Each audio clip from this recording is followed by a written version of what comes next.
Turkish citizens go to the polls on November the 1st in a snap election with a lot at stake. The last general election, held on June the 7th, was inconclusive, with no one party collecting enough votes to form a majority. And when coalition talks failed, the Prime Minister called for another vote. In between, the outlawed PKK ended its ceasefire with the government, and there's been violence ever since.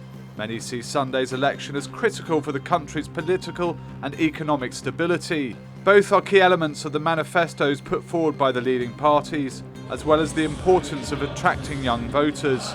Turkey's 4 major political parties have all pledged to improve and develop conditions for young people. The AK Party led a majority government for 13 years before managing only a minority in the last vote. It's promising to give $17,000 grants to young entrepreneurs who want to set up companies. Prime Minister Ahmet Davutoglu has also promised to lower the age of eligibility to run for office to 18. Plus there's more. İlk kez iş bulan her gencimizin maaşının bir yıl boyunca devlet tarafından karşılanmasını sağlayacağız. Young people are also being encouraged to get active by the country's main opposition, the Republican People's Party, or CHP. Its leader Kemal Kılıçdaroğlu says it's essential. Sizlerden istediğim sadece bir şey var. Siyasete ilgi gösterin. Siyaseti dinozorlardan temizleyin. Siyasette aktif olarak yer alın.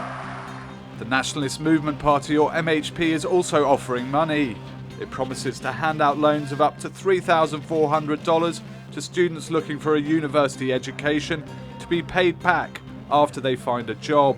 Meanwhile, the People's Democratic Party, HDP, pledges to give cash cards to people between the ages of 15 and 25. They're worth about $70 and are meant to pay for transportation and communication expenses.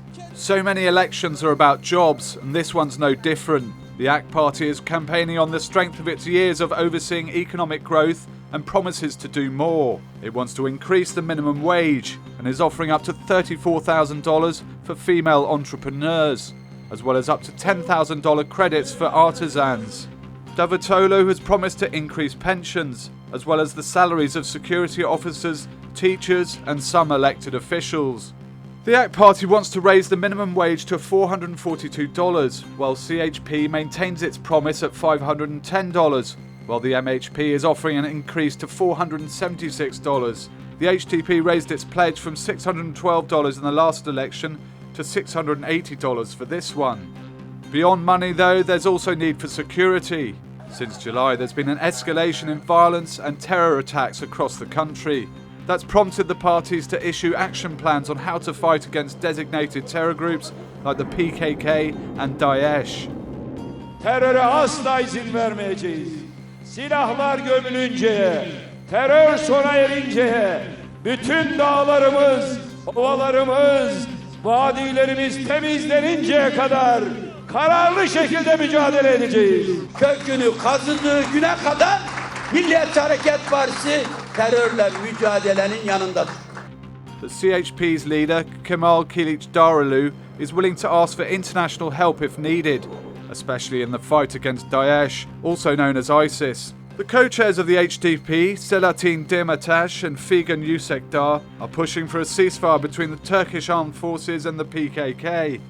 Ve bu çerçevede PKK'nin tümüyle silahsızlanma noktasına gelmesini sağlayacak programa sahip olan tek parti de biziz. But the HDP has been criticised for its links to the PKK, and in recent months several HDP officials have been arrested for supporting the group.